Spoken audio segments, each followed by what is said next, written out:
I don't speak behind anybody. I say it as it. All right, Andy, as you have to take correction of that. We don't see it why the Biafra national anthem is going on. So that's observation, and the correction must be taken. Thank you. And so let us start immediately with our what we have in our agenda of the meeting today. I welcome every one of you today to this emergency cabinet meeting, where we will be discussing issues about the Biafra liberation and the achievement of the government so far. So I welcome every one of you as our December declaration is coming very close. The terrorist state of Nigeria is quaking, and of course we have done very, very tremendously well in representing Biafra people globally. So today, I welcome every one of you to this cabinet meeting. The meeting will be holding probably on every second week or every 2 weeks as we go closer to our declaration, and then we are going to move to weekly meeting as the case may be. So I hereby declare this meeting open. Let's go through the agendas of the day. Thank you. Thank you so much, PM.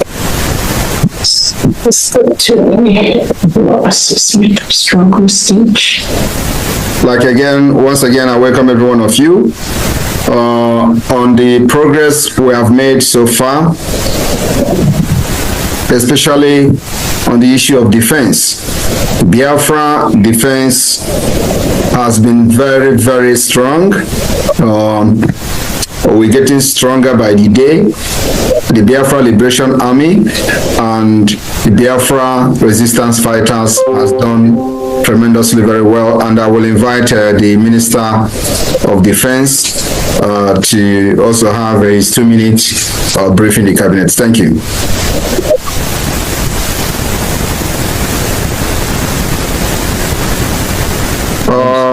Defense, you mute yourself. Thank you. Yeah. Thank you, PM. So, Biafrans, so I greet all the cabinet members present. Just like the PM just said, the defense of Biafra land is very strong. Our men are very motivated. They know that what they're doing is that they're fighting for their freedom as well. So we are fighting for freedom. So our people are doing very well, and we're supporting them. So that's very, very important. I will thank all the federal government administrators, how they are also lending hands to support our men on ground by providing some needed supplies when there's need for that. So that's why I don't want to go really deep into it, because we're making our men, like our Dragon Fighter Marines and our Black Marines, in the peninsula. They're doing very well. We have some incidents, but we're still controlling the Abana. This regional headquarters in Abana. We're still controlling it partially, but we're fighting there. We're defending the area as well. So all departments, all the command fronts, and the Biafra land, in the mainland, we're doing very well. No, we have some challenges in Imo State, of course, but it's nothing that we cannot handle. So our men, our gallant men, are doing everything, and they're winning. So we are winning. Biafrans are winning. So just to keep it there, all we need is support, more financial support, for the material that they need. So but we all have so far, while doing very well and managing all the resources that we have. Thank you, PM. Let's leave it there. Thank you very much, Defense Minister, for that update. And of course, we have had a development, a few days ago with our alliance with the Ambazonia leader, the president of Ambazonia Governing Council, Dr. Cho Ayaba, which the news came that he was arrested in Norway. And of course, on that regard, we have been able to establish contact with the Ambazonia, Governing Council to know exactly what is happening and what is going on. And of course, at this point, The information is still very limited, information we are getting, but it is one of the things that everybody should understand, that it is normal in a struggle like this. You have ups and downs, and you stay very resilient and continue to push, and at the end of the day, the end will justify the means. So I will invite the Director General of the Foreign Affairs Department or Ministry of the Biafra Republic of Montenegro and the Homeland, Professor Joy Irobi, to give us a brief of what we have gathered so far between the Ambazonians Alliance. Professor Joy Irobi, over to you. You have 2 minutes. Thank you. Okay. Good evening, dear friends.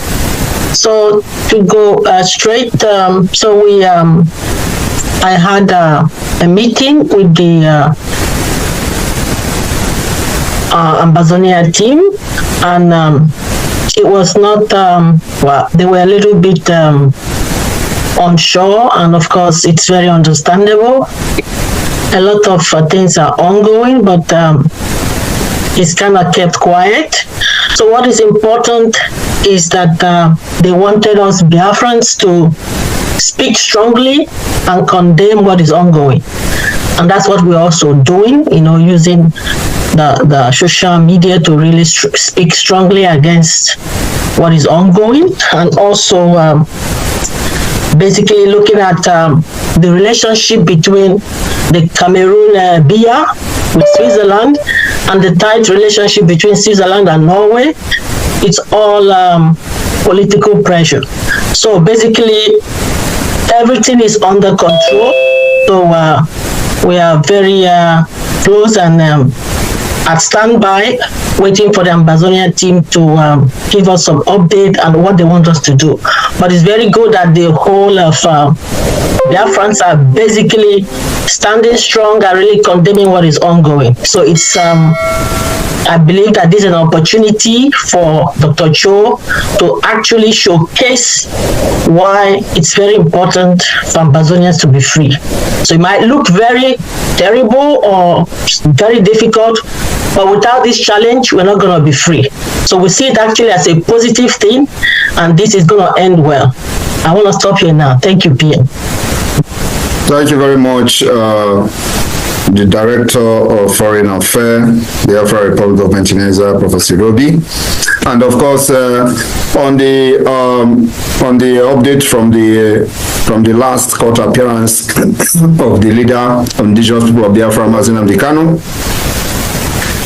We expected that what transpired in the last court should have happened a long time ago, for the judge to step down because she can't convict Ohanezendigbo. And of course, with what we actually foresaw, we encouraged the leader of indigenous people of Biafra to make sure that he was not tried in the last court, and that actually what happened. So if you have listened to many analyses, they have said that he was kind of making a lot of he took the show by himself in the court and didn't allow the lawyers to continue, because it is not proper that you can't try a crime on top of a crime. So he actually took advantage of that, and that led to the judge from resigning from the case, which is what she should have done a very, very long time ago. And so we are expecting that there's going to be a change in this whole process. But remember that we are not expecting him to get justice in Nigeria court. That is impossible, and that's what we have been stressing from the one. Ohanezendigbo can never get justice. You don't expect government There's a terrorist government that went as far as going to another country to kidnap somebody and to come and give that person a justice. It's not possible. So every reasonable person should know this. And I'm very, very happy that Mazi Nnamdi Kanu understands this very well, and the message gets to him very, very well. Today, we are also getting information that the terrorist DSS did not allow the lawyers to visit him. It is also not a surprise to us. But one thing I would like to say here today to the lawyers who are still seeing him is that, you know, whenever I come to shout and cry like this, remember that there is something behind it. The problem Mazi Nnamdi Kanu have today is the ex-wife. She went to visit him, not because she wants to do something. She wants to know how he is doing. She wants to know how healthy he is. She wants to know everything surrounding him, how things are moving and how things are going. And she was very, very shocked that Mazi Nnamdi Kanu was sound, healthy, and healthy. So what is she? All right, wonderful people, welcome back to this wonderful channel where we'll bring you back-to-back updates and information as in the hot. In case you have not joined our social media handle, what are you waiting for? Kindly go ahead and subscribe, like, comment, share, and also remember to on your notification button so that whenever our news drop, you will be the first to collect them. All right, let's go down to the news proper as it hot. You don't share. Eastern Security Network don't say, NIG Army them boys they lie. Oh.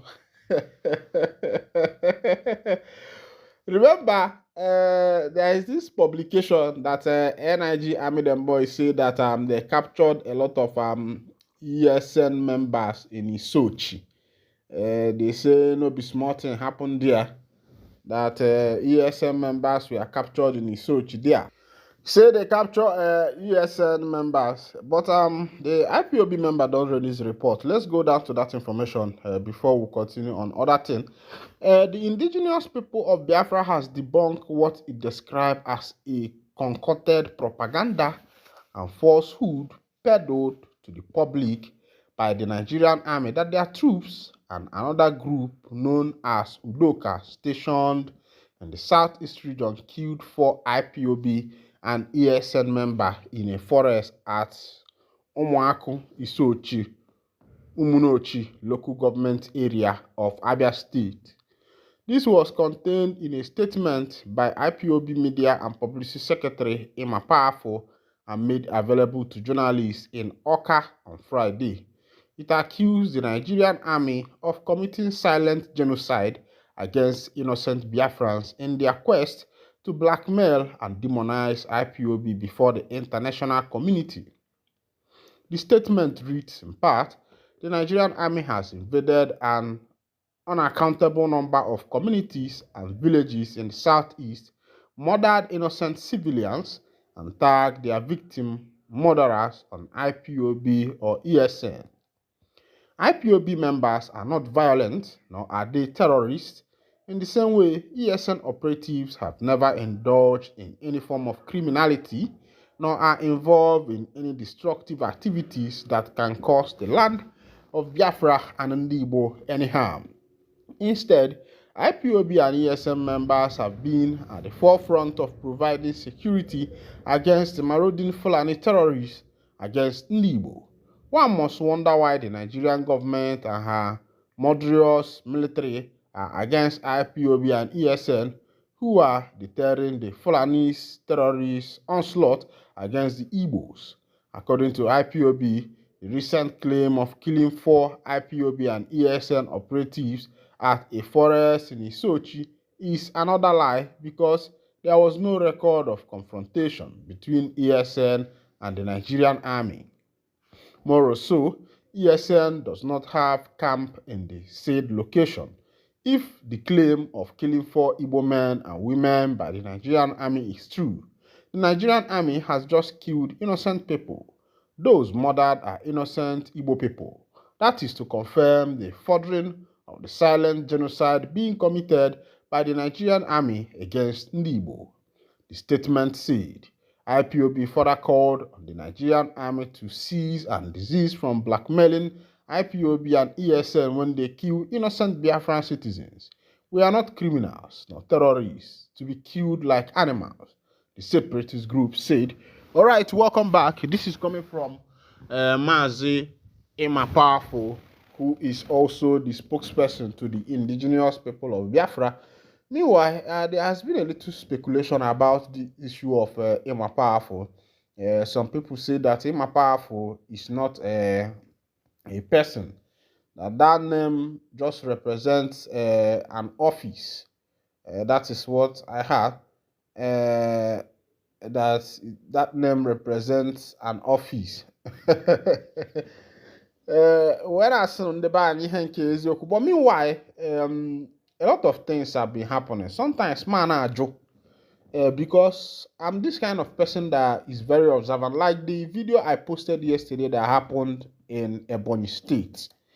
I was able to fish out some things, some hidden lies in that video, and lots of people confirmed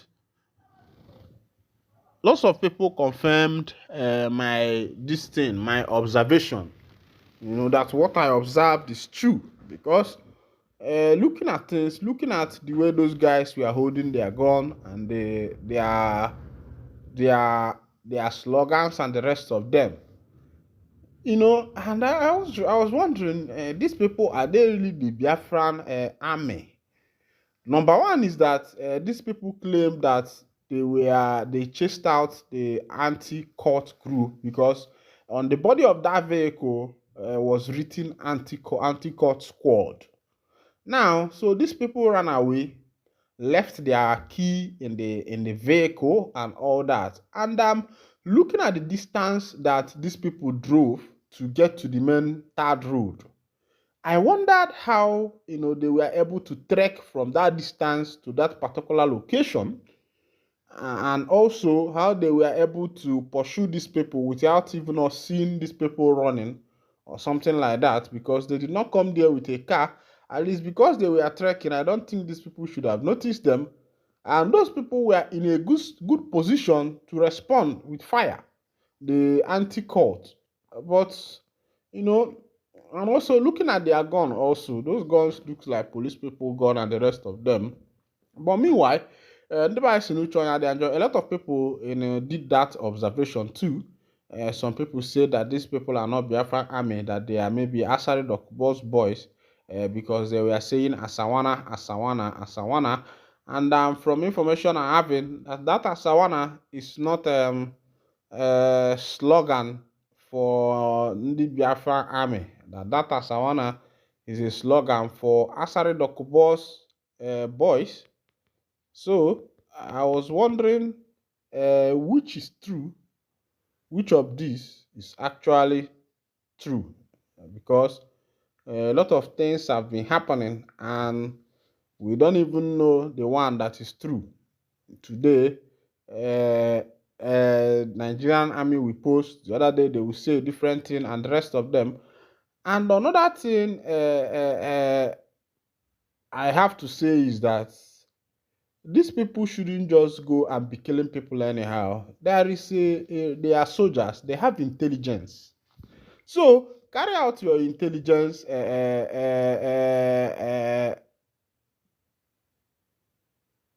Carry out your intelligence, and let us know what is happening, and not by killing innocent people. Not by killing innocent people. Meanwhile, another information just dropped on my table. They say Biafra officials allegedly clash over money during live broadcast. IPOB UK makes surprising revelation. Let's go down to that information. Barely a week after loyalists of Simon Ekpa declared an independent Biafra in Finland, the United Kingdom chapter of the indigenous people of Biafra has expressed strong disapproval of the self-proclaimed United States of Biafra. The criticism follows a public fallout among top USB officials, Minister of Information and Minister of Finance, over fundraising effort for the Biafra cause, an incident that played out live on camera in a strongly worded social media post. IPOB UK lambasted the group, accusing its leadership and armed affiliate of prioritizing financial gain over the welfare of the Biafran people. The post read, just over a week after their Prime Minister Ekpa was arrested by Finnish police and sentenced to jail, the armed groups he leads have begun competing for control over the ransom money received from kidnappers. We have consistently emphasized to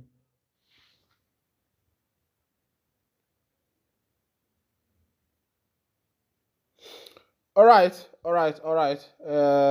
On that note, the information that is going on is that these people are now, fighting over money and gain, and I don't think this kind of attitude and character is expected from these men who a lot of people have believed in. A lot of people have believed in them, that they are the savior, that they are the one, that they are not just the savior, but the Joshua of our generation, that are to bring about the nation of the indigenous people of Biafra. And as it is, the information going is that our money issue has become a problem among them. Meanwhile, I will still look into that matter. I will make sure that I fetch the video and make sure that it gets to you. Ngwano, ebe a ka m ga-adọbiri ya, ka emesịa nụ.